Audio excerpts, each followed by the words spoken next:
Welcome to our learning session. My name is Uva Coles, and I am Chief Learning Officer with SpringPoint Partners. It's really a delight to have you with us.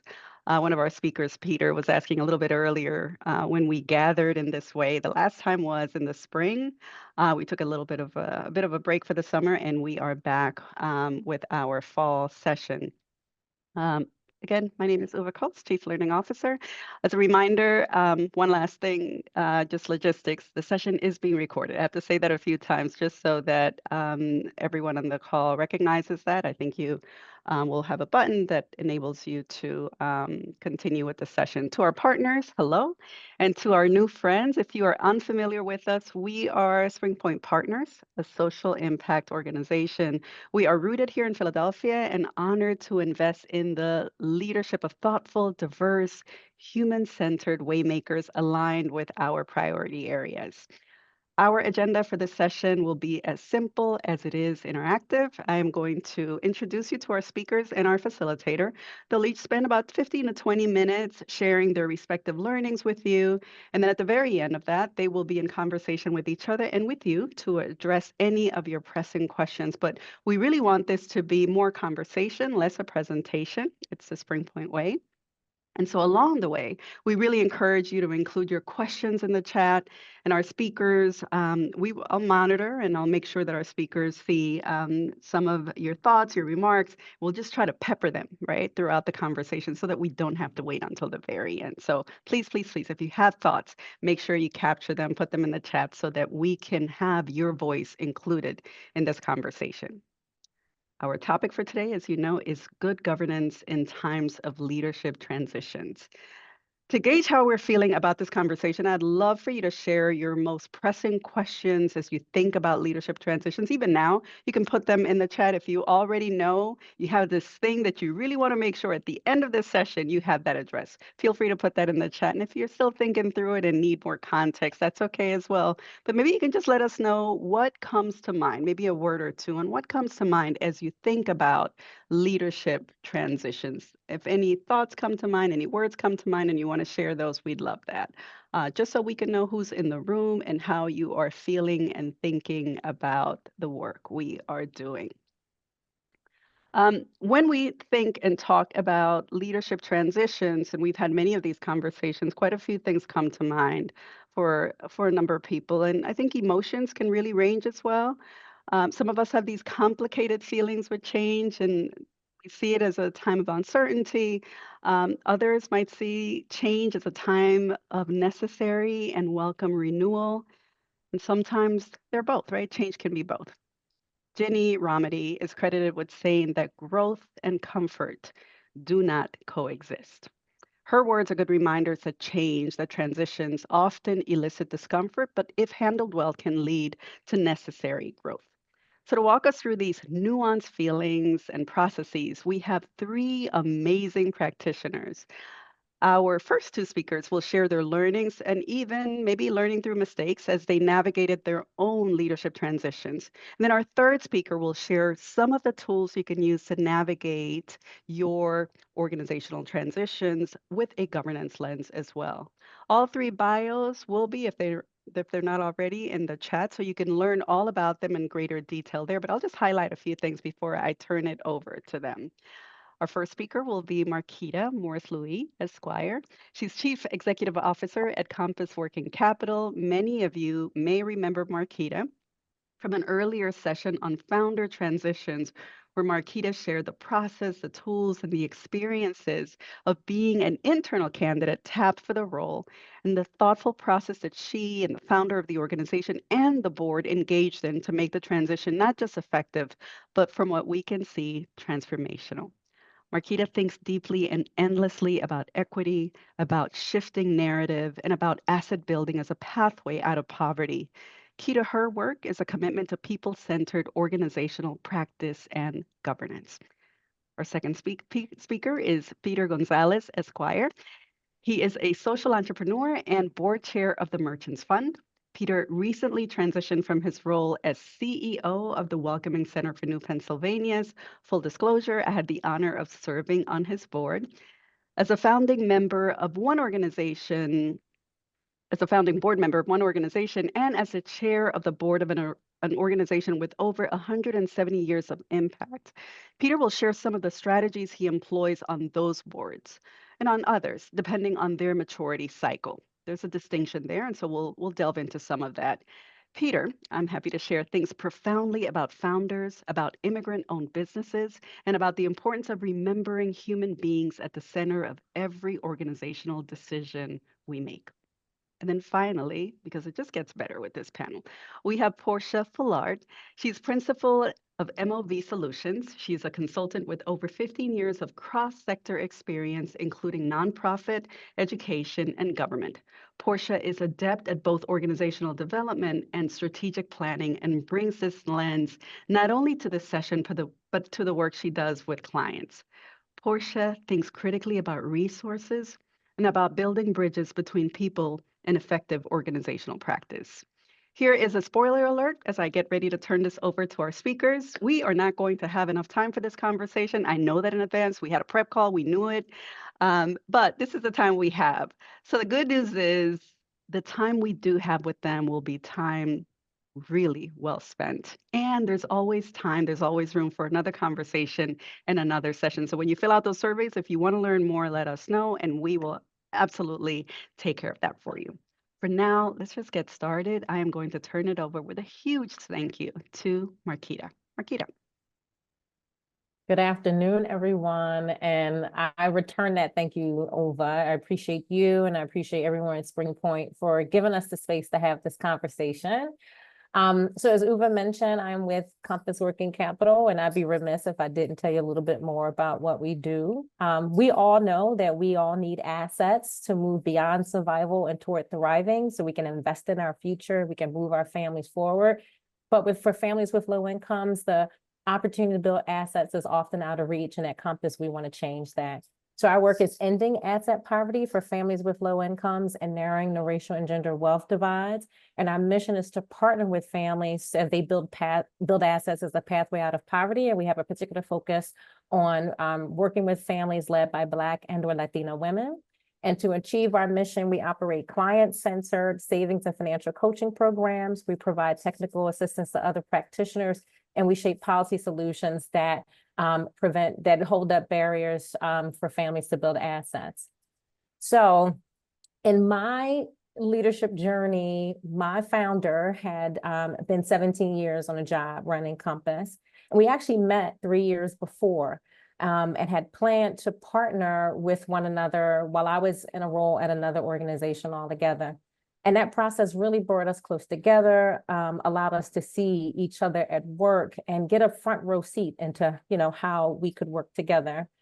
As I was making a different transition out of from one role to another outside of Compass, she actually offered me the role here at Compass at a really important inflection point in the organization's maturity and journey, as it was starting to think about what scale would look like. It had operated pretty small for a long time, Boston-based, really only serving families in Greater Boston, and focused very much on building a reputation for excellence and high quality service delivery. But again, have remained pretty small in so doing. I was brought on as Compass's first chief strategy officer, and my role was really to build and then execute on a national scale strategy, so to help to move the organization from just serving Greater Boston to other markets, including Philadelphia. When I joined the team, I was one of the most experienced folks on the team in terms of work history on the executive team, and frankly, one of the few who had not grown up in the organization. So less than a year in the role of chief strategy officer, the founder told me that she saw me as a successor. Now, I am not someone who was seeking out CEO roles. I loved my job. I loved my work as chief strategy officer. I got to be really creative. I got to think really expansively about how to drive the organization's mission forward, how to build new partnerships in new markets, overseeing technology, overseeing some remote service work we were doing, just a really expansive job that led me in a lot of different directions, stretching my brain, allowing me to really flex a lot of muscle. And I felt like I had the best job in the organization. And I knew that being the CEO was not the best job in the organization. So I honestly was not particularly excited about it. And so I know many folks would see it as an opportunity or an upgrade, but I was very focused on being clear about the limitations and challenges of the role, and not being too enamored with having that different kind of perch, because it also brings you further away often from the core of the work. Your energy is focused on fundraising and governance and board management, and things that are not at the center, the heart of the work and the heart of the mission. Mission preservation, absolutely. And I also, I see myself and often say that I'm chief mission officer. I steward the mission. But the way I do that, or the way it's traditionally done, often puts you, out of touch with the core of the work, and then the families and the communities that you're trying to serve. So I went in really cleared out about that. And I did not see that as a welcome change to my role. And then I knew that I was following a founder, and founder transitions, particularly in nonprofit spaces, are really fraught and oftentimes not terribly successful. So they're not, a whole lot of transitions where folks say, oh, that was smooth and beautiful, and everyone walked away with it from it unscathed. Oftentimes folks have war wounds from these transitions. And for my organization, the founder of Compass, Sherry is her name, she walked on water for some people. And we had this running joke that Sherry really, really loved people, but I like people a lot. So that's a real shift in culture, particularly around things like accountability and learning and feedback. And also, I'm a Black woman following a white woman in an organization, and with different leadership styles.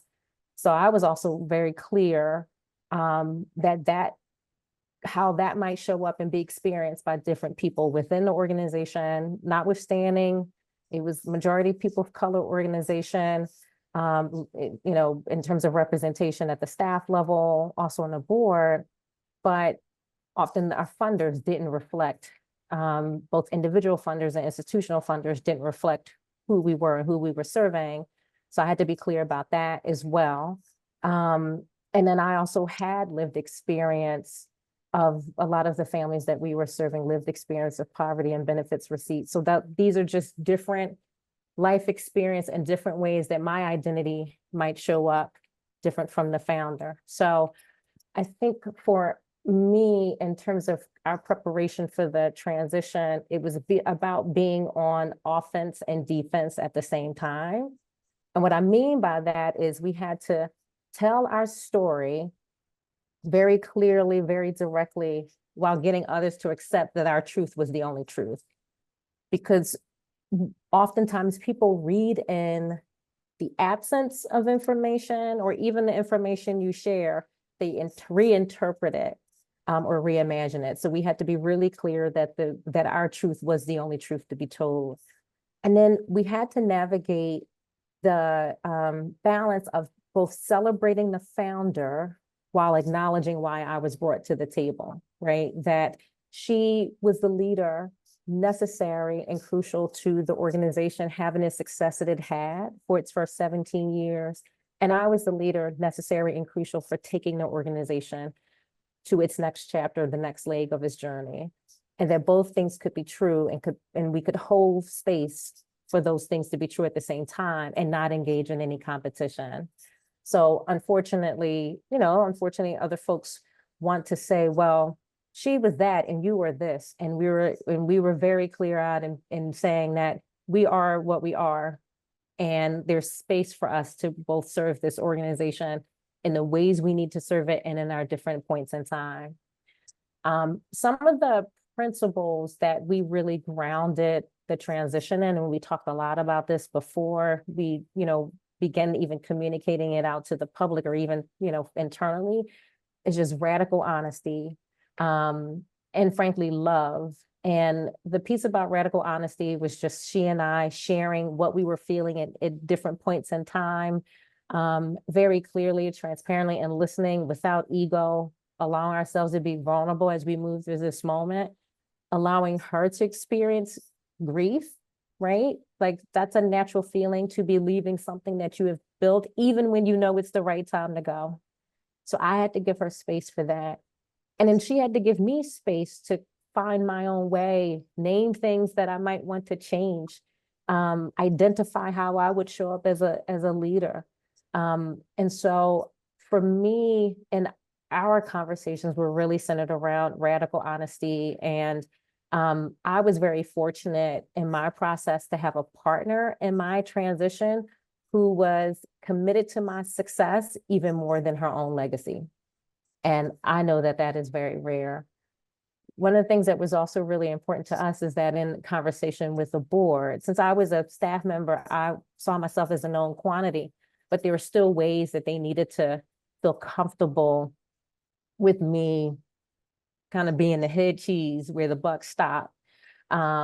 And we had to be clear with them about what to expect. And I was also very clear with them what I needed from them, right? So it's not just them asking certain things of me. I was very, it was very important for me to have a clear agenda of what I needed from the board. That was, I needed protection, insulation from false and unfair expectations, from racism, from drama. I was very clear about that. Because I think oftentimes in these so-called progressive circles, we assume that no one ascribes any negative beliefs to people of color, right? Because we all believe in equity and you know, we all show up kind of trying to do the work in the right way. But racism is insidious and it hides and it lurks and it's ingrained in all of us who've grown up. It's in the air we breathe. So I was very clear about the board that this was something that concerned me and something I needed them to be able to insulate me from, because it's not my work, it was their work. And interesting enough, at the same time, the board was very interested in what I thought about them and kind of what my priorities would be with respect to the board. And I told them in the moment that they were not, kind of the future of the board was not really my priority, not in that first year. I needed that first year really focused on staff, on organizational culture and health, on our clients, on our funders. And I would get back to them in a year when I had more information. Also during the time of my transition, I knew I would have to replace myself as chief strategy officer, but we also had a surprise departure. The CFO left. Just, you know, not soon long after the transition, decided that they didn't want to be a CFO anymore. So I also had to be interim chief strategy officer and chief financial officer while I'm adapting to becoming CEO. And so it felt like at the time baptism by fire, but I'm actually really grateful for that time because it allowed me to get under the hood of the organization in a way that I may not have had I not been thrown in that way. And it also made me, and also was at the same time building a strategic plan. So it was a busy year, being all the things, hiring new people, building a strategic plan, learning the organization at a different depth and from a different position. And then also holding the board off and telling them, I'll talk to you in a year about kind of my vision for the board. Right now, I'm setting a vision for the organization. So the last thing I mentioned before we jump into the more deeper discussion through Q&A is that it was really important for me to establish what I call my internal transition team. Think about public officials, right? The mayor, the president, all folks have a kind of transition team when they roll into a new role. So I built one for myself. And it consisted of people that I had lots of trust, deep trust, who knew me well, peers who, you know, were my ongoing peer support. It consisted of an executive coach who I brought in to support me, particularly because I had been wrestling with some imposter syndrome and I wanted it eradicated. I wanted it gone. And I found a coach who was not, for me, who wasn't spending a lot of time doing like deep dives, but he really poured into me and made me feel like I could fly, particularly during the kind of difficulties of the first 6 months of sitting in a role. And folks who had been through transitions, that was really important to me. So I could lean on their experience. So this was my informal transition team, my kind of personal board of directors who counseled me through this and just reaffirmed why I was in the seat and what was possible for me to do in it. So I will pause there. There's a whole lot more to say that could be said, but I'll pause right there. Thank you, Markita, for sharing so much. And I know it's difficult to distill all of that experience and things you're still going through in just a few minutes, but I appreciate you setting the table for your experience. One of the first questions that came up was how long? What's the timeline, right? How long does a board need to bring on a new leader? Um, I'm assuming the question also reads that when someone is retiring. So what does that timeline, that planning timeline look like? So I stepped into the CEO role in January of 2022, and we began planning in earnest, I would say, the very end of 2020. So we took almost a full year of planning, locking in timeline. We built a really robust transition plan, which the center of it was communication. And just getting clear on what made everybody feel comfortable, what the board needed, right, to be able to move forward. Because this was a situation where there was not an ED stepping down and asking the board to engage in a search. There was no search. The founder, executive director had a lot of trust with the board, had identified me as the next leader of the organization. Obviously, the board, it was the board's decision, but with a strong vouch, a strong recommendation from the sitting leader. And then the board had to do their own diligence, right, during that time frame. And then we had to build a really clear, comprehensive transition plan about who would know what and when. And then what that communication would look like to different stakeholders throughout the year. So we built a 26-page transition plan, and that might seem like a little overkill, like a lot. And actually, Michelle, if you could pull up the slide that I have, we could share some of the components of it because it's really robust. And we even had, sample FAQs, right, that we had mostly for internal audiences for staff, but thinking about all the ways people would be concerned about a transition, and not necessarily in a bad way, but we know staff are often going to ask, how does this impact me? So we wanted to have answers. We want to have demonstrated that we thought through those answers. And on the left is just some bullet points around the work plan, like what it consisted of. So we had different talking points for key contacts, not that we were changing the messaging, but just around how much they needed to know when. And then how we would go about making the announcement to staff, what the board messages and communication to staff would look like, public announcements, informing certain high impact long-term funders first before a public announcement, also certain partners. We did a press release, and then again, the examples of the FAQs. So it was a long, enduring process. Thank you for that. And often you all had the benefit of really planning well in advance, and I think had a pretty long runway. Sometimes you are looking at a very quick transition, and that can look different, but I think the principles can apply and can be modified accordingly. A question by Valerie. I know we are transitioning shortly to Peter, but and by the way, everyone, at the end of this, toward the end, we'll also have a chance to engage with Markita again. So hold on to additional questions you may have. There's more to come. But for now, I'll turn it to Valerie's question, which was, can you give an example of your truth being the only truth? You talked about that. So part of it was how my predecessor communicated her decision making, right? And oftentimes people will make assumptions. For some reason, I think I'm going to just say, like the royal we as a society, as a people in this kind of nonprofit space, can assume that change signals a problem. And that's like, I think we default to that unfairly and unnecessarily. She had been in a role for 17 years. She had a daughter who was the same age as the organization, right?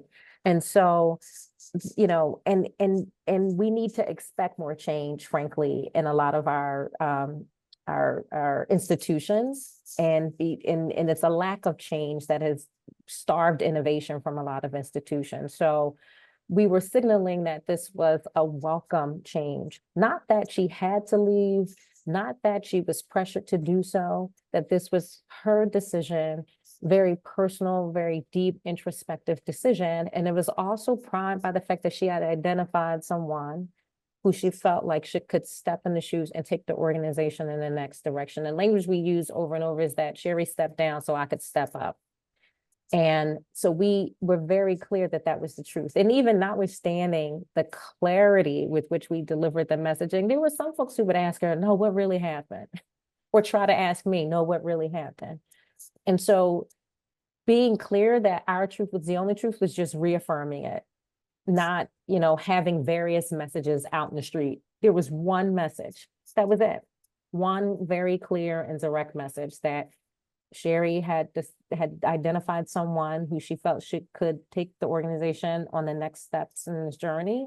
And then I was that person. And we just reaffirmed that message and had the board. So it's also being in lockstep around what the communication looked like, and particularly the substance of it. Excellent. Thank you for that. Yeah. We have an additional question from Tanya, but what we will do is pin this one just for a second.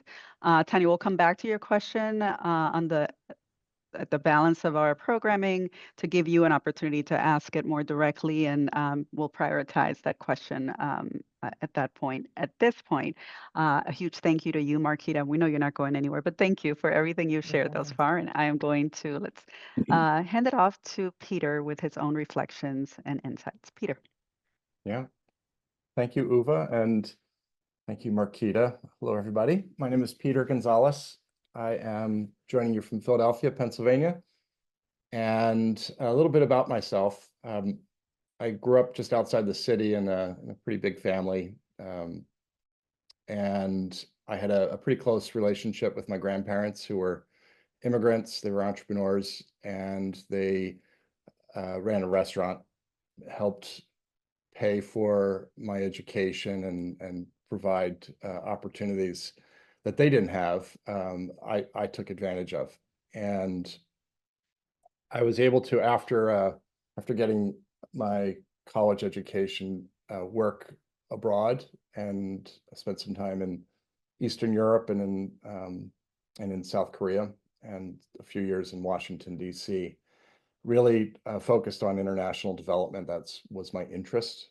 And it was when I came back to Philadelphia in the mid to late 90s, when I started volunteering with a nonprofit, that I discovered my true career path, the one that I would follow for the next 25 plus years. I ended up working in a place called Project Home in Philadelphia, and loved the work, loved the mission focus, loved the focus on people, very diverse people, from people who were very poor and suffering and living on the street, to people who are very wealthy and very powerful, who were donors or city leaders.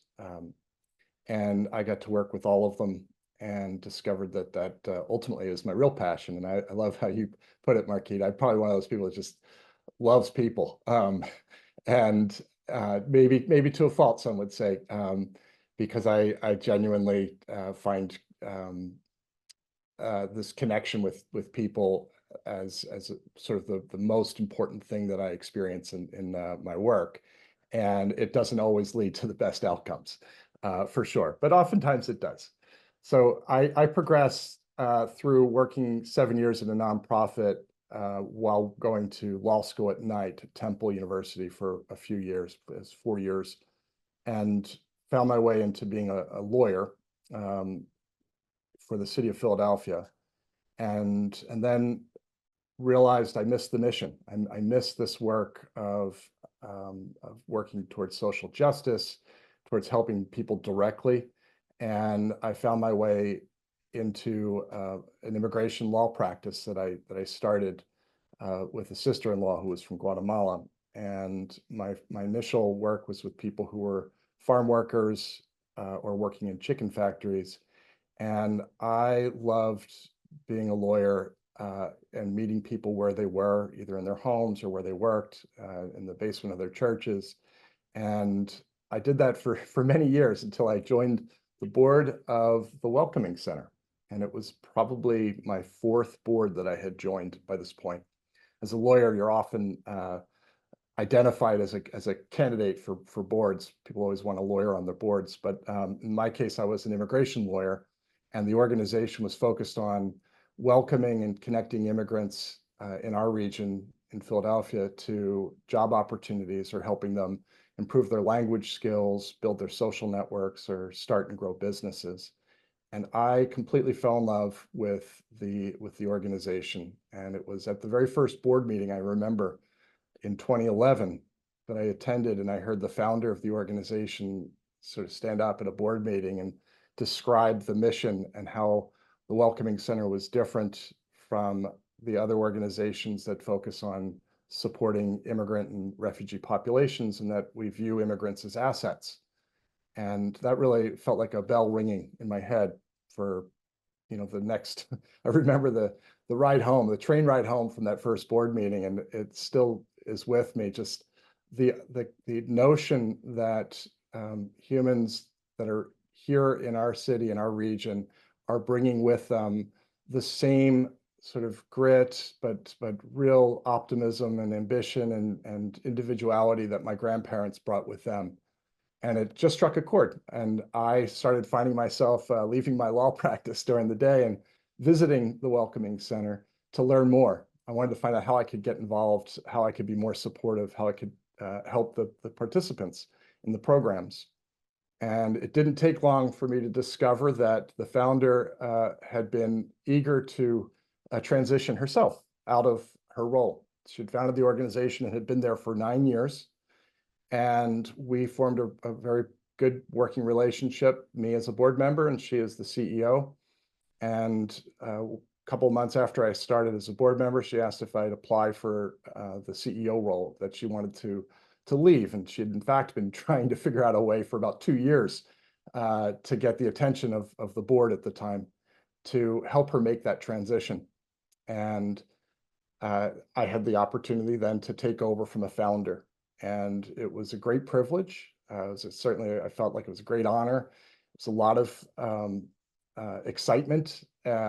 Just I couldn't believe the amount of responsibility and also the respect and this whole world of new relationships that had just opened up to me through this job. And one of the things that I did before I even assumed my role was I started thinking about my transition. Started thinking about really, how long will I be here? What do I want to accomplish in the time that I'm here? And what does my exit look like? And I had this crazy notion that I was going to be here for there at the Welcoming Center for 5 years, 7 at the most. And that in that short period of time, I was going to accomplish great things.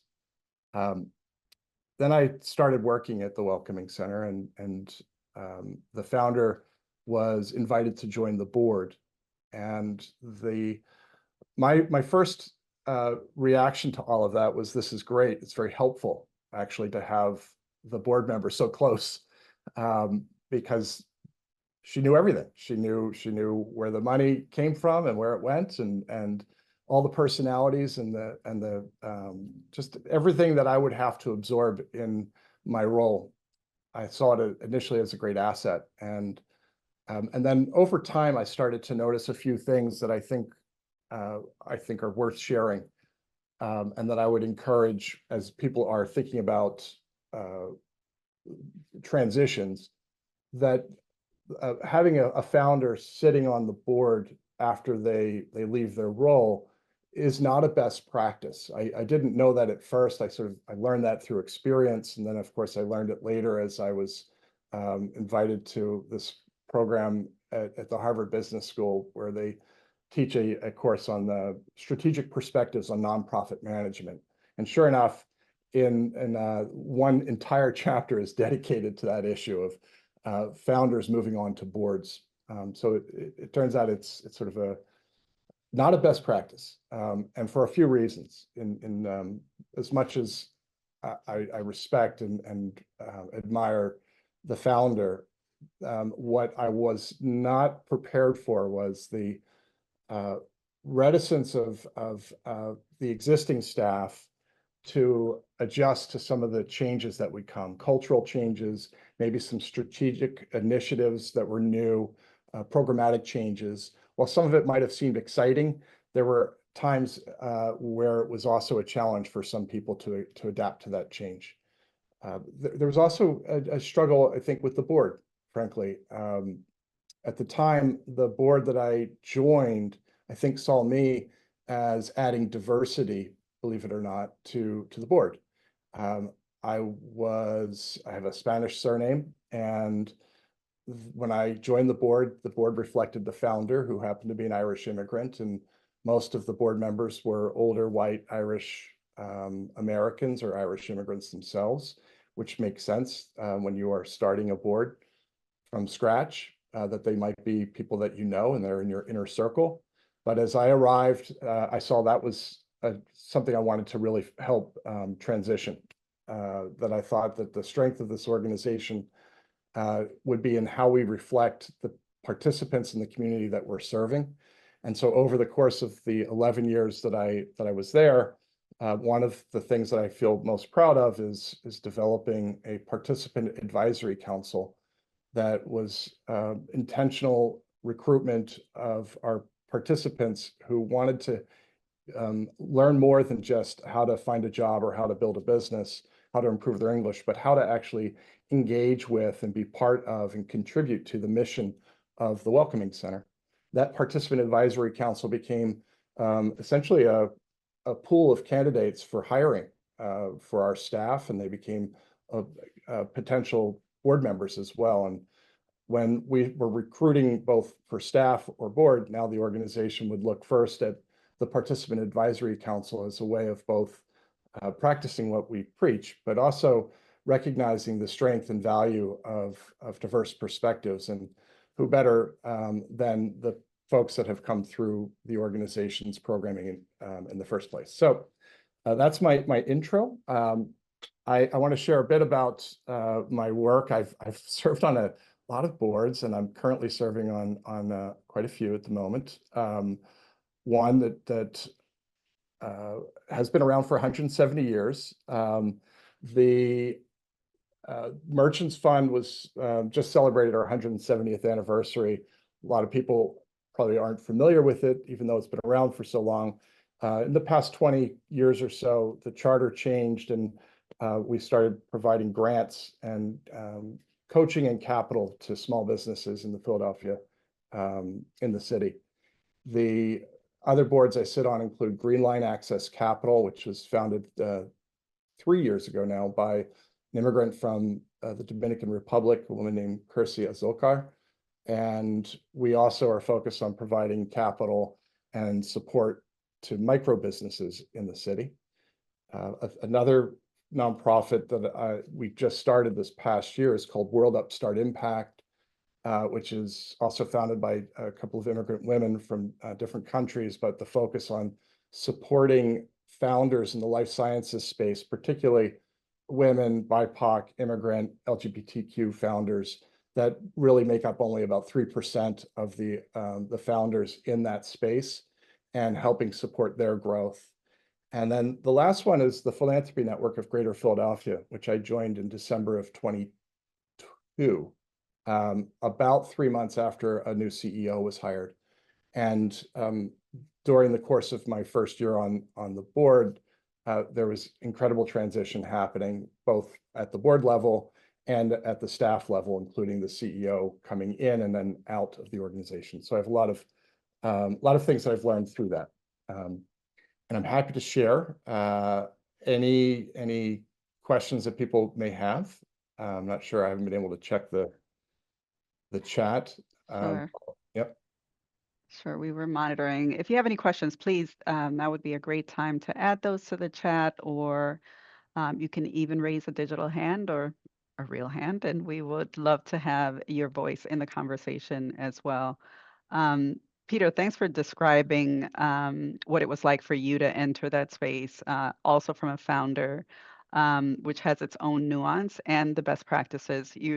As you were describing that, I thought about Markita's question a little, or Markita's sharing with us a little bit earlier, a little bit about the blackout period that she had in her organization with her founder. And so for a quick second, I'll ask her to share that as well, and ask you, Peter, to kind of react to that. I think those two things are related, if you don't mind. Yeah. No, Peter, I am Yeah, again, I did some diligence, but also just had a sense of what I would need. And one of the things I learned in that transition or before, and was from having an executive coach, but also from my peer, peer transition group, was to just be super selfish and really ask for what I need.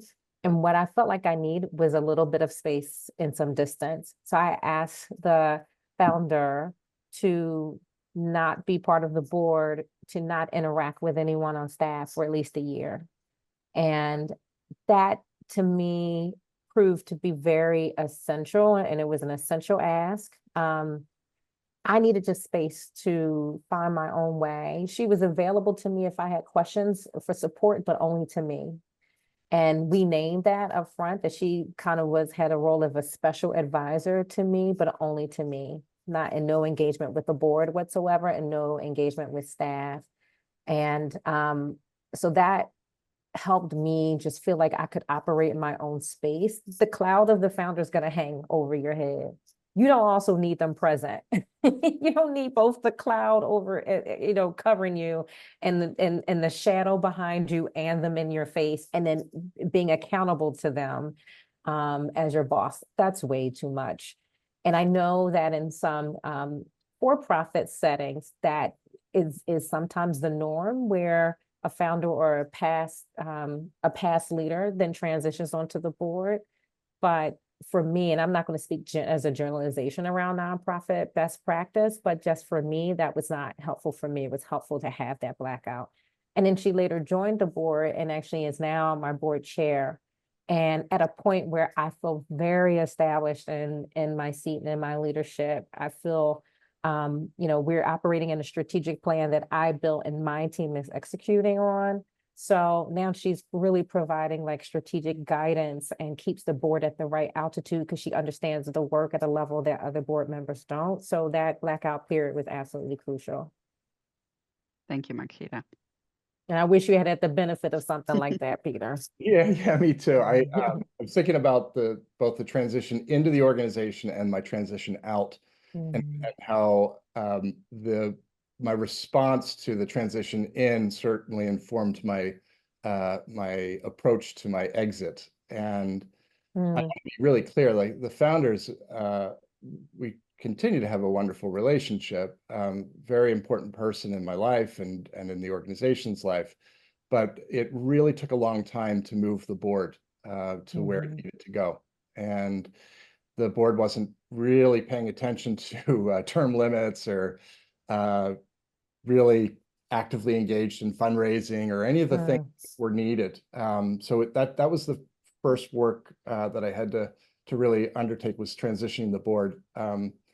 But on my exit, I sort of did when I left, I literally got in the car the next day, and I disappeared for a full month, and I unplugged intentionally. I did not look at a screen, which is absolutely amazing.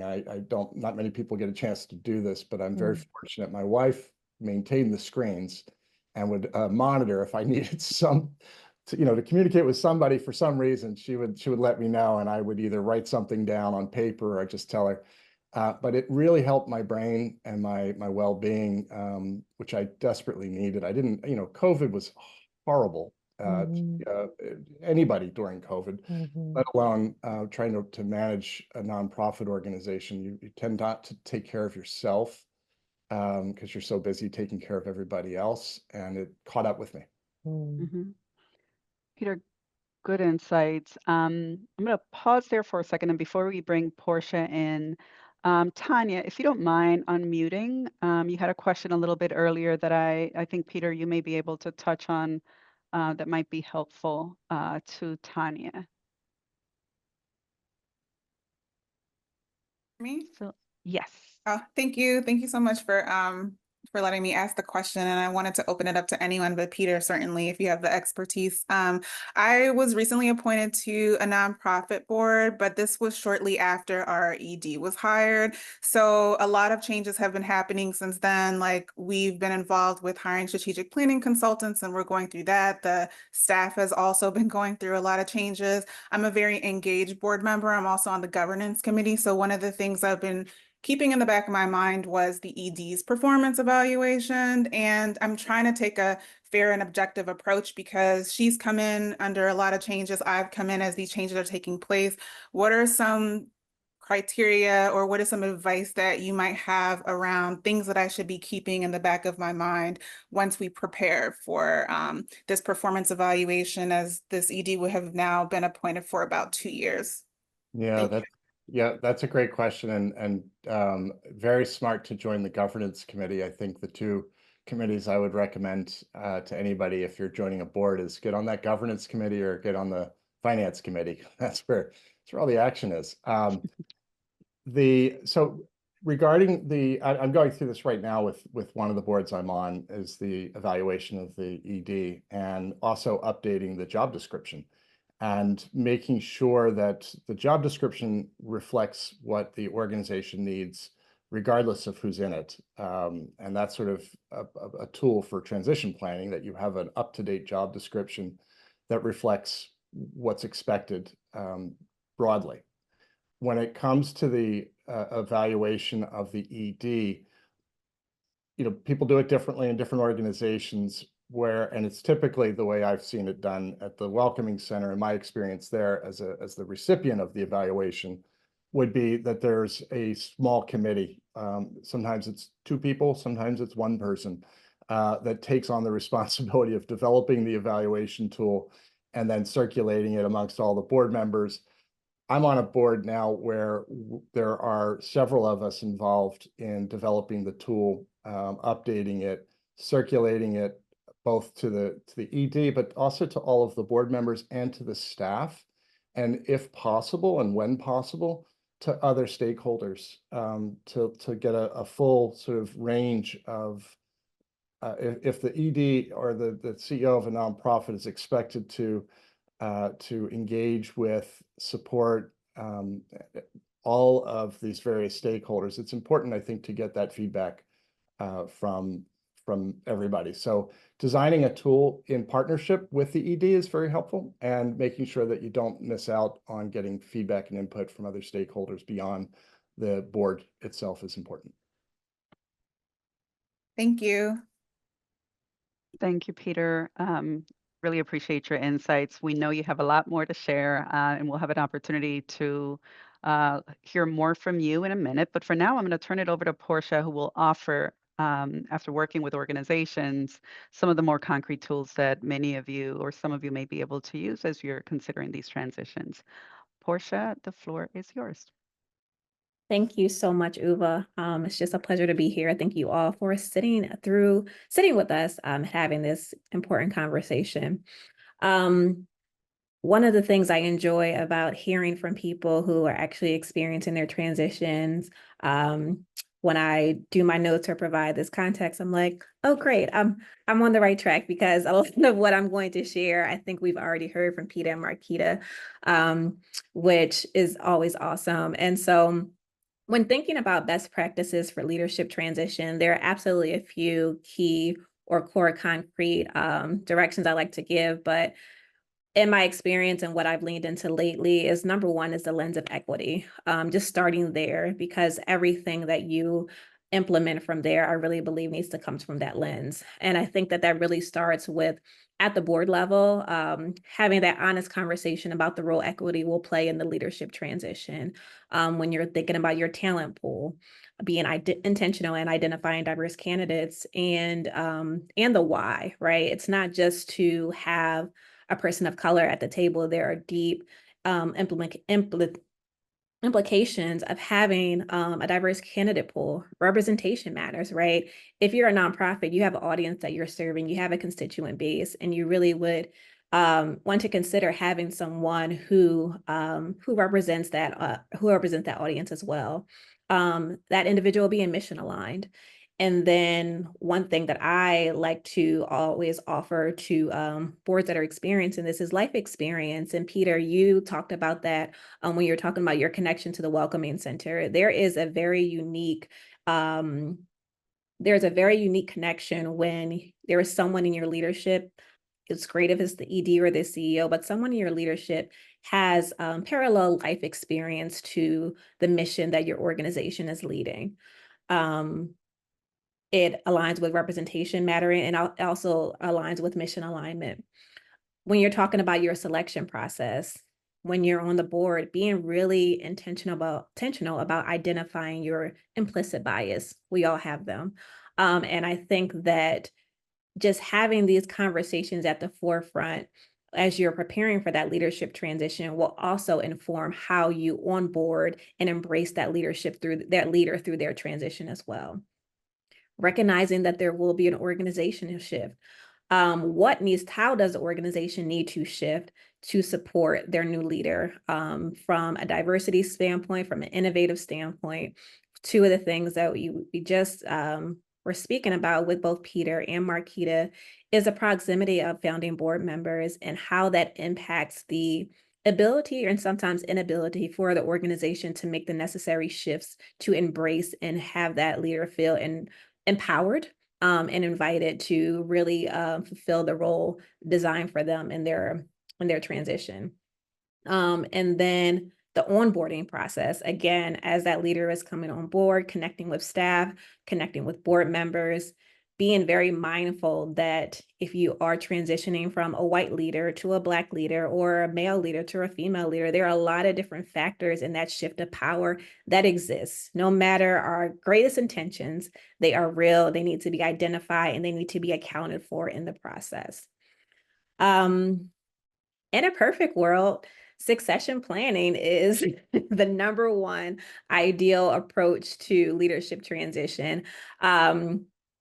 As Markita was sharing at 26, I would love to see the 26-page transition document because being prepared really just sets up your idea for success. There will still be challenges and definitely want to talk about that, but really being intentional about creating that time and that space on what that transition looks like for an organization is just critical. And the more time you have to plan, the more intentional, the more just clear and focused on how you want to see the organization transition. And I'll talk about some of those examples as well. That really just sets up the road for success a lot more smoothly. And so what I want to first get out the way is there will still be some challenges. The unexpected is going to happen. Personal exits is number one on my list, and Markita had an example there from the CFO. It just happens. No matter how much you plan, and no matter how forward thinking you are and prepared you are, things happen, life changes, and being mindful of that. That you can't account for everything that's going to happen, but I do believe in looking at it from a lens of a solution-focused view, really just, supports a shift and a continuity to an extent across the culture of your organization. And so with that, timelines may need to shift. In your best effort, I am a timeline queen. I love breaking up by quarters, by months, all those things. But again, things happen. And so just being fluid and being, comfortable in that the timeline may shift. What you plan to do in 6 months may take 8 months, it may take a year, but just being mindful of that and allowing the grace to do it. One of the things that I talk to clients a lot about is we are dealing with live people, right? We're dealing with people when we are leading organizations, and creating that human-centered space means that things change, and being amenable and adaptable to that change is really critical. Again, cultural shifts will happen, and accounting for them and being prepared for them, just being mindful of them. You don't know how that leader may be received.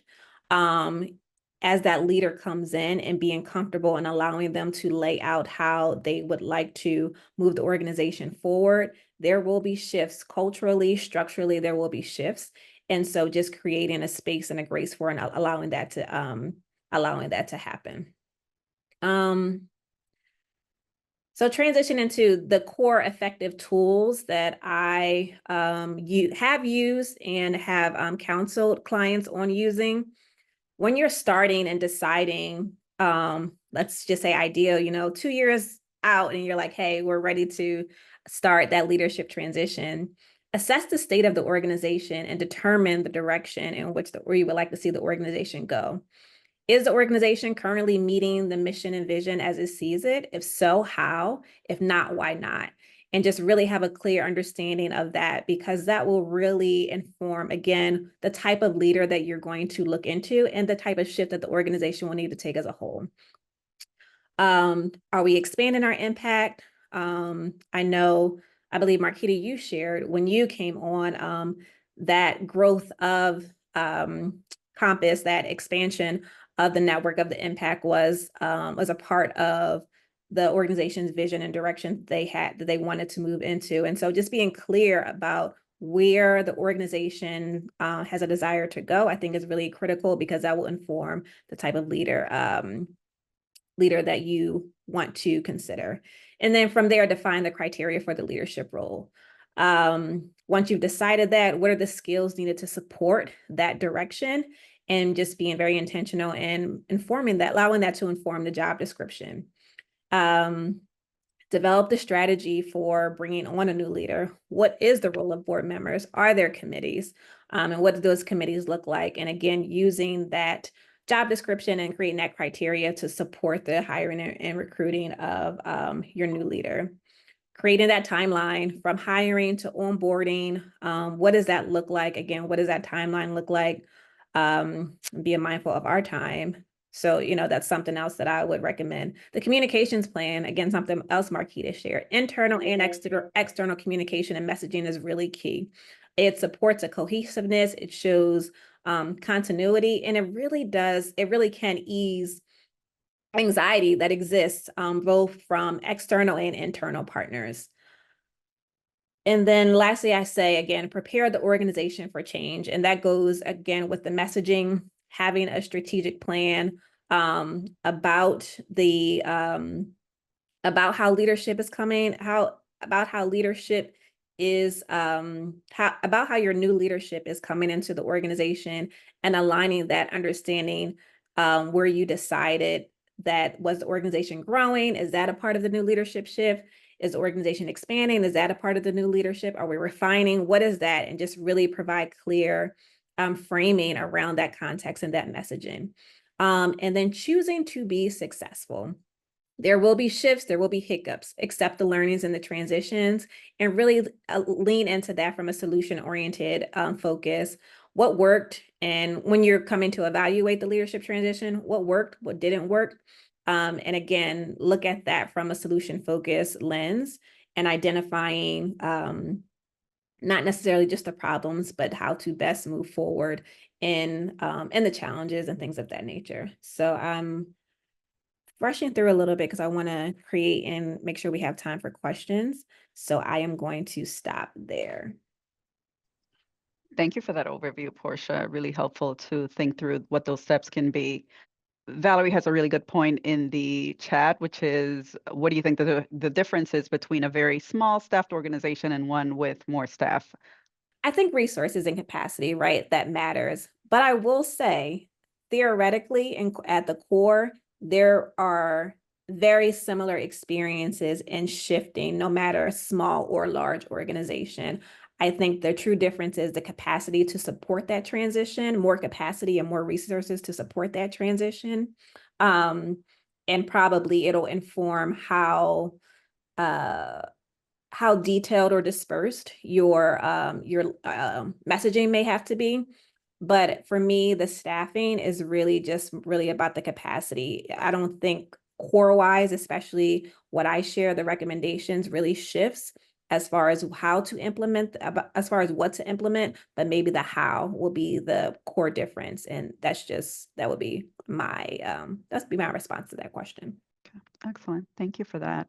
I know now we're inviting Markita and Peter back into this part of the conversation. And so with all three of you having shared your experiences and also some of the tools that have worked for you or that you've learned through, we would love to open the floor to everyone. Any questions that are coming up for you, and you don't have to put them in the chat. Again, raise a digital hand or a regular hand. And actually, Portia is going to facilitate this part of the discussion. I will start you off as people are thinking about their questions with one that came directly to me, which was, should the ED or CEO be involved in the search for a new leader? And if they have a desire to do so, what is the conversation at the governance level? So I'll throw that out there and hand the rest of the conversation over to you, Portia, and the group. I'll chime in. Best practice would be that the CEO not be involved, as far as I understand it. Although I have violated that rule myself, and I'm probably not the only one. But it happens, right? We as CEOs, we know the organization really well. We also know a lot of people out there in the world who might potentially be good candidates, and so it's one thing to encourage people to apply. It's a whole nother thing to put your finger on the scale and push the decision makers towards one person, and that's definitely a no-no. That's where I'll leave it at that. I'm gonna actually take a different position, Peter. I'm gonna say it depends. So nonprofit boards to me are a very interesting creature of the law, and they are designed to be the way that the community holds tax-exempt organizations accountable to community, but often they really don't reflect community. Let's just keep it 100. And oftentimes they can have outsized power. And that doesn't mean that there are some that every nonprofit ED or CEO is doing exactly what they're supposed to be doing and leading in the right way. And it should be checks and balances and a point of accountability, right, for their work. But oftentimes, frankly, boards are not, they don't have enough information and understand the work enough to, frankly, even fully evaluate the CEO. That's why, to the earlier question, Tanya, I think, just from an evaluation perspective, they might be able to focus on competencies rather than like, did you achieve this particular goal? Because they may not have the information to do that. So it really depends. It depends on how close the board is to the work of the organization, how engaged they are. We all know that there are different relationships between boards and CEOs. Sometimes the CEO runs the board and sometimes the board runs the CEO. And so we just, and I know there are best practices out there for what that should look like.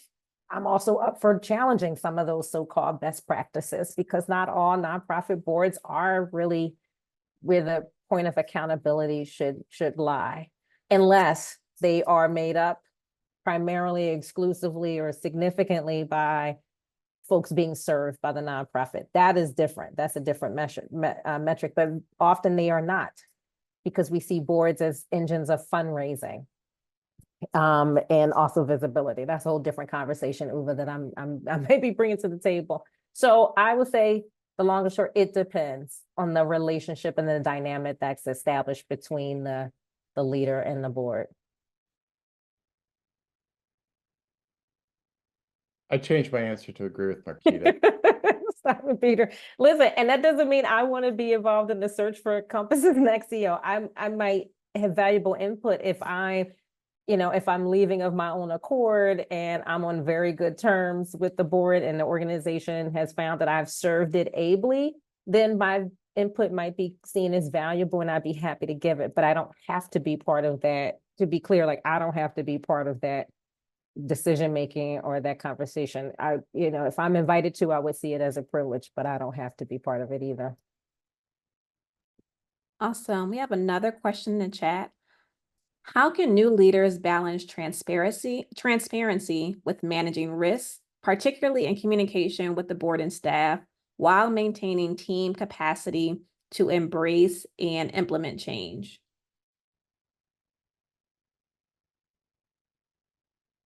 Manage, or I'm sorry, read the first part again, Portia. Manage can you lead transparency. Yeah, balance transparency with managing risk. Yeah, I think what a new leader has to focus on building trust, because your work will only move at the speed of trust that you've developed.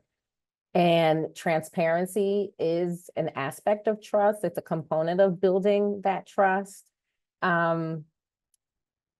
But there's also levels of transparency, right? There's radical transparency where you share everything all the time. And then there's, you can also be more measured about what that looks like. Communicating very honestly the things that need to be shared with the people who need to hear them. So that doesn't mean everything all the time, but being clear about who needs to hear what at what time. And so I think to mitigate against risk, you have to have the trust of your team and all stakeholders. So I would really anchor in that. And also being able to demonstrate that you can identify risk. Even before you come up with a full risk mitigation plan, you have to be an issue spotter. So folks need to see that you have the capacity to be able to acknowledge that what risk exists, macro risk, micro risk, and also leverage the board to support you with those macro risks. The way I like to think of the board's role in supporting the ED is like,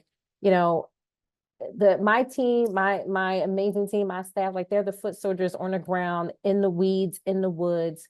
And I'm at the top of the canopy, helping to spot any, not to use any militaristic examples, but just to spot any threats that might be on a horizon, an elephant charging, whatever. And then the board is flying even higher than that. They're at a higher altitude, right? Are there mountains that we're not aware of, or storms brewing that we should be aware of that the folks on the ground can't see? So being able to spot risk at your altitude and asking the board to do the same, I think is how you start to build that trust and transparency. That's great. Thank you so much, Markita. Peter, anything you would like to add? I'm thinking back on the importance of this internal communication, that the board often is distant from the staff. The CEO is the liaison or the connector often for most organizations between the board and the staff. And now you're suddenly talking about the transition of that key person. So having the board, and particularly if there's a transition committee that's formed, start meeting with the staff, not just the leadership team, but all of the staff, and listening to their anxieties and their fears, getting that out because that's real.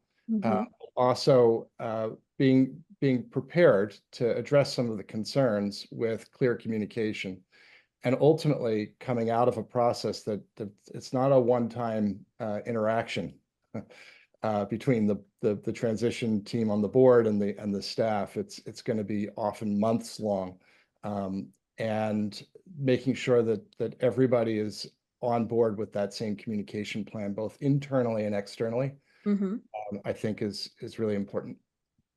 Well, this is a perfect segue, because one of the next questions, when should announcements be shared?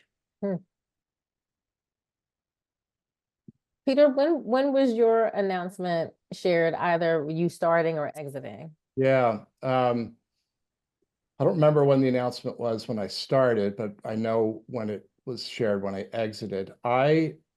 So 2 years before I left the organization, I was planting the seed by having conversations with just the executive committee of the board, letting them know I am going to need to be moving on. We need to build that into our strategic plan that we're about to start. And so that was shared. And then it was slowly shared over time in conversation that this is normal. This is like what we should be thinking about. So trying to normalize it. And the sky isn't falling just because Peter's moving on. So that started 2 years before I actually left. It wasn't until September of the year before I left at the end of the fiscal year, which would have been June 30th. And it was at the board meeting in September, when we have our annual board meeting, that I said to the entire board, I will be leaving by the end of the year, and we need to take that seriously. Gave them 9 full months, everybody. And then we didn't get an official announcement out to the public until the first week of February. You know, I would have preferred, looking back, to have moved that up a little bit. But we didn't have, I don't know what to say. We just didn't get it done until that first week of February. We did talk internally with staff a few weeks before that. All of the staff became aware before the public announcement, for sure. But once we started sharing with the staff, we knew we had to start telling a lot more people quickly. I love, Peter, that you signaled your intention like a full 2 years before, and normalize. I'm 100% on board with the idea of normalizing exits, because people unfortunately hold spaces like they have a property interest in seats. We're seeing that in our government, the federal government. So yeah, I'm definitely borrowing from that. And I have no intentions of leaving Compass anytime soon, but I've been really clear with my team. I will leave one day. All of us will leave one day. And I hate the pretending that we do, where people can't talk about a future outside of the organization. So I'll just speak briefly, but like one of the ways we normalize exits is we actually post roles. We have an internal like human resources webpage with all of the information, you know, so people stay up to date about things happening, policies and things in the organization. And we will post roles of other organizations, mostly partners, but other nonprofits that we think might be of interest to our staff, because we know not everybody's going to be able to grow with us. But if you can grow aligned with us and you can still do work that moves you and that gives you to partner with us, that's fantastic, because we recognize that people will move on and find other opportunities. I'm just naming that. And then we started implementing the 26-page transition plan, or at least the communications piece of the transition plan, in August of 2021. And then we made the public announcement in September of 2021, and then the official transition happened January 1, 2022. Oh, awesome. We kind of touched on this just, over the conversation of announcements, the risk of losing key staff. So would love for you to speak to that. But a newer question is the risk of losing funding. I would like to lean into that portion of the question. And then, of course, if there's any other thoughts you have about losing key staff during transition, would love to hear from that. Well, I definitely experienced some of that. Very frustrating to be running a nonprofit and begging people for money every year. Hard to do, and especially when the pool is I would just say relatively small in the region, or it feels that way after a while. And one of the biggest concerns is what that funders would have is, well, you're about to transition, you want us to fund this project or program, why don't we wait until your transition is done? And that kind of a conversation is so painful when you're working on such a tight margin that every dollar that you're raising is needed every year. If you don't have an endowment or some other pool of money to tap into. So those are really challenging. And that's where I suppose normalizing the conversation with funders is really important, doing that much earlier, and maybe even engaging some funders as advisors in that process. I think I would have done that a little differently. Fortunately, I believe that there's also a lot of enthusiasm about the new leader when they come in, that some funders will put aside money to support that transition. Or frankly, there's just a lot of new energy and buzz around a transition if it's done well, that new funders get attracted to some of the newer ideas that come with the new leader. Yeah, that can be hard. Part of so we one of the things we did, we went to a lot of our grant agreements and said, do we have like a key personnel, either key personnel provisions that provide or that require us to give them notice. So we looked through a bunch of our grant agreements of major grants and did that, and they were part of the kind of priority communication. And then again, just kind of leaning into the solid messaging that we were using to tell funders like all is well. In fact, this is an opportunity to reaffirm your support. Like we use it as a call for fundraising, and we did a special campaign to kind of support the transition, support Markita and her, and her leadership, and ensure that the organization's legacy continues, that sort of thing. And even as we were saying farewell to the founder, trying to use that as a leverage point for fundraising for individual gifts. But that was one of my concerns. Majority of Compass's individual, not so much on the institution side, but individual contributors were Boston-based folks. I'm in Philly, I'm a Philly girl. 98% were white. Many had longstanding personal relationships with the founder. So there was a lot of concern that we would lose significant number of individual funders, not necessarily because of ill intent, but we didn't rule that out. But also people just don't like change. And they also like Compass when Compass was very small. So the organization also was changing. So not just, it was me coming in, but also coming in with a different vision and the organization in its inflection point around scale. And there might not have been folks who were along for the ride. So my messaging was very much like, come be down with this new exciting shift in, in this new direction that we're going. And if you're not down, that's cool too. Thanks for the support that you've given us in the past. We're moving towards the future. So we tried to leverage it as a fundraising tool. But there were some folks who, were like, we're good and moved on, and that was okay. Awesome. We have a few more minutes, but we got some questions popping in the chat. Valerie, I wanted to go to you. I know you were having some trouble raising your hand, but wanted to yield the floor to you for your question. Valerie Rubin. Oops. Yeah, trouble raising my hand and typing fast enough and all of that. But I heard two different things at one point that I'm curious how they work together or if they're in opposition of each other. Both the idea of having the new ED create the strategic plan when they come on board. And then later it was, the comment was about determining the direction and the understanding of where you want the organization to go prior to bringing an ED on. And so I'm kind of curious what the balance of those two are. I can speak to the latter because I think I said assessing the status of the organization. So for me, when I challenge or invite boards to assess the status of the organization, it's less about creating a concrete strategic plan and more of an understanding of, okay, looking at our mission and vision as it stands now, how are we meeting it? Are we truly meeting it? What are our strong points? And just to provide some context, because I do think that is a healthy practice as you're inviting new leadership in. So mine was less of a more like concrete strategic plan, but more like a self-reflection evaluation, if you will. So I can speak to that part. And then for me, the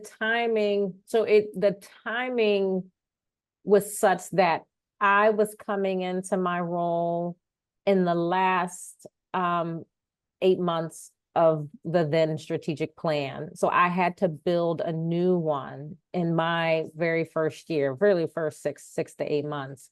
So it can be activated soon after the fiscal year turned over. It's interesting. I think I would not want to have come in maybe on the tail end of a strategic plan and I wasn't part of, but I think it'd be a little difficult to come in at the start of a strategic plan where I was not an architect, because you're executing on somebody else's vision.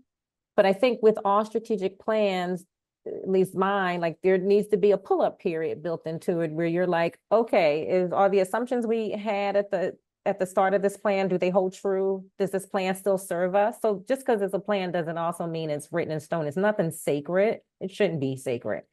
it's, you know, you're setting goals and intention based on the best information you had at the time. And sometimes that information changes. People show up with new pieces of information. So even if I had come in and there had been like, I'd come in like year 2 of a 5-year strategic plan, that's a time to reevaluate with the board, with our stakeholders, and say, does this still make sense for us as an organization? Does this align with our newly refined vision? I also we refreshed our mission and vision statement as well as built a new strategic plan. So when somebody new comes in, you can't lock them into something that was created before they did. You have to give them space, I think, to you know, define something new. That's why you're bringing them there.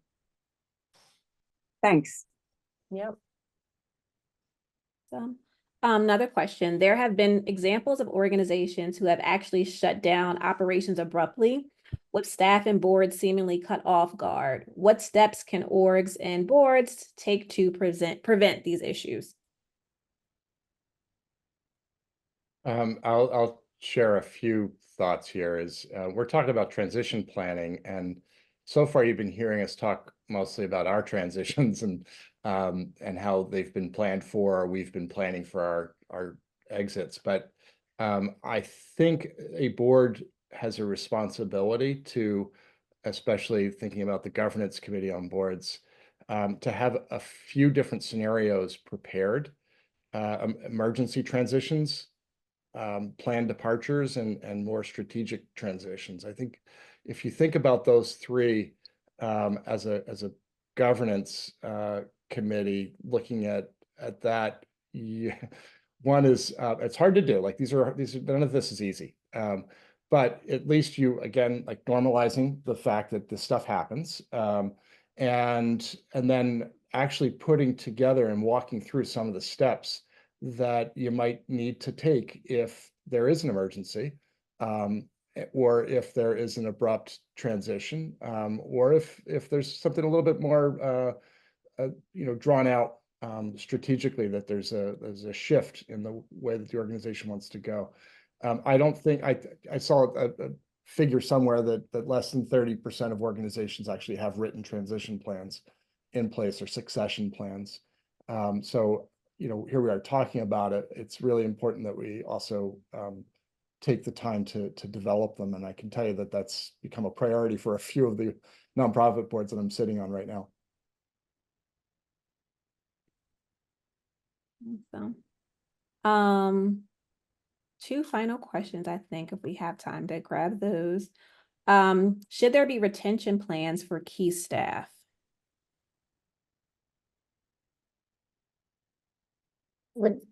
I would love to show retention plans.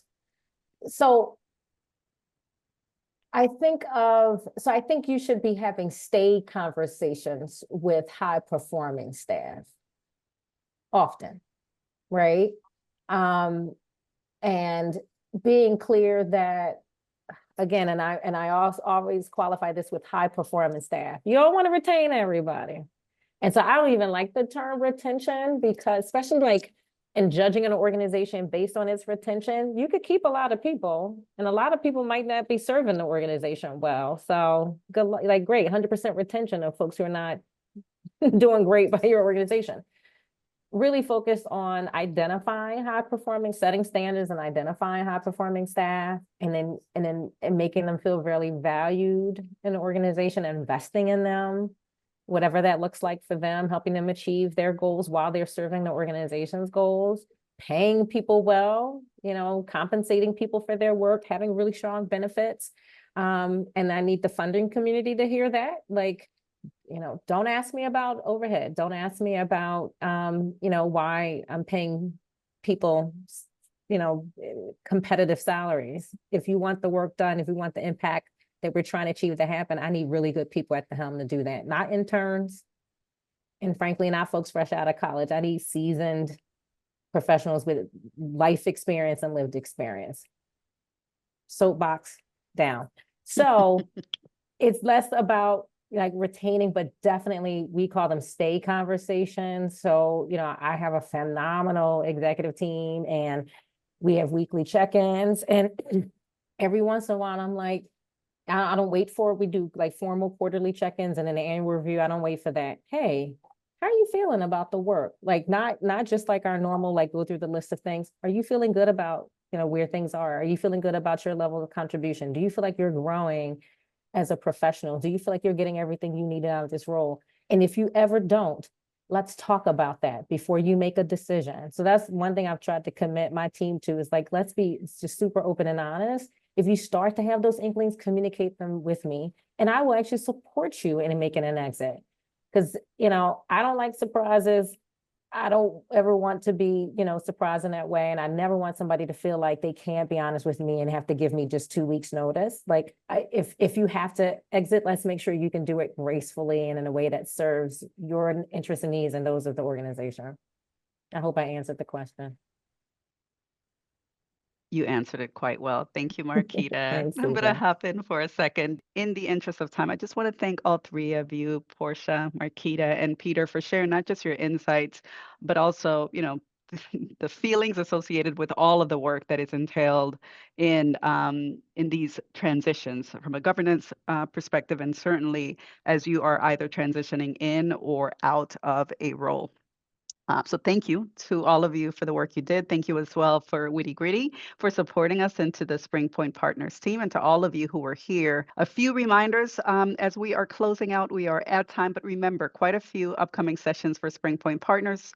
On Thursday, we have Life of Riley, a webinar on anti-puppy mill advocates' eye-opening journey inside of USDA kennels. On the 26th of October, we have a fireside chat with Dr. Eddie Glaude Jr. on leadership transitions. So this conversation continues.